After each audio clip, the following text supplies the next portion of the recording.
Et oui, euh, les réalisateurs de films, les producteurs de films, les réalisateurs de films d'horreur, ils sont peut-être cinglés, faut quand même se le dire, hein. Ils sont parfois un petit peu cinglés, un petit peu fous. Enfin, enfin, je dis qu'ils sont fous, je dis qu'ils sont cinglés, vous voyez ce que je veux dire, quoi. Ils ont quand même parfois des idées assez barges. Euh, bon, donc, et oui, les réalisateurs et producteurs de films d'horreur ont parfois des idées de malades, des idées cinglées, des idées complètement ahurissantes, des, i- des idées qui sortent de l'ordinaire et qui parfois t'as envie quand même de te demander, mais où ils sont allés chercher ces idées? Où est-ce qu'ils ont été? À quoi ils ont pensé pour pouvoir quand même réaliser ça? T'as quand même envie parfois de te dire, mais quel est le taré qui a eu cette idée? Mais les réalisateurs et les producteurs de films d'horreur, comme nous, ne sont pas immunisés contre les cauchemars. Donc, comme nous, toutes ces personnes ne sont pas immunisées contre les cauchemars, non, non, non.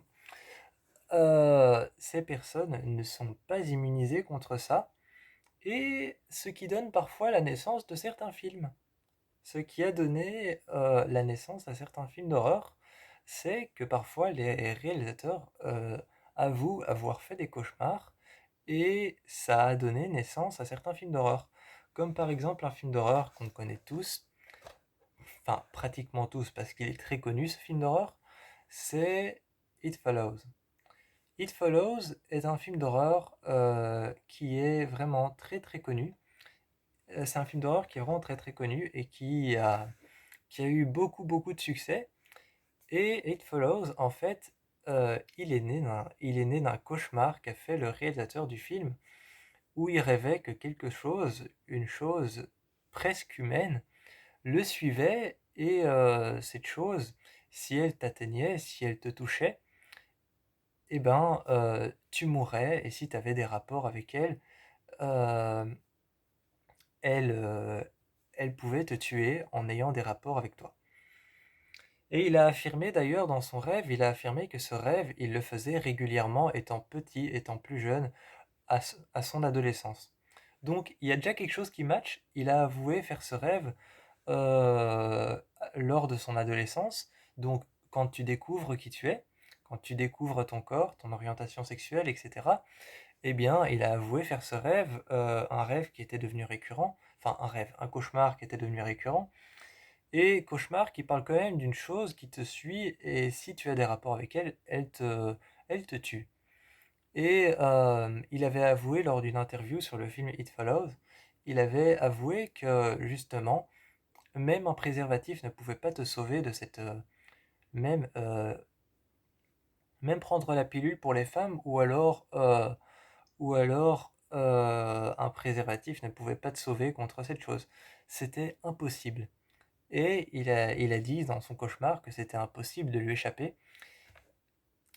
D'ailleurs, pour ceux qui le savent, ou qui ne le savent peut-être pas, il y a une suite à It Follows qui va arriver.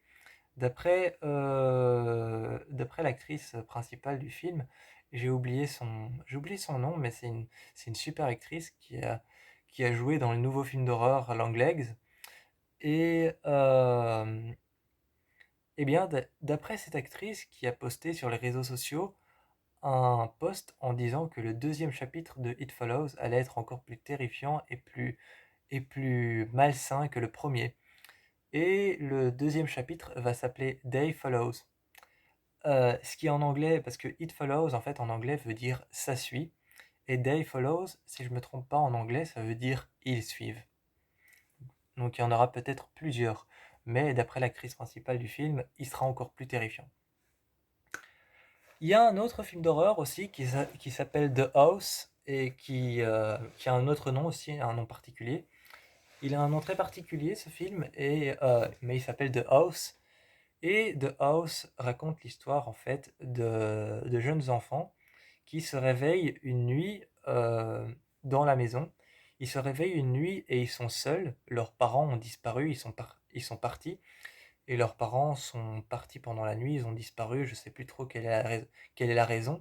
Mais les enfants se réveillent dans la maison tout seuls et des phénomènes étranges, enfin un phénomène étrange commence à apparaître dans la maison, c'est que toutes les portes et toutes les fenêtres commencent à disparaître.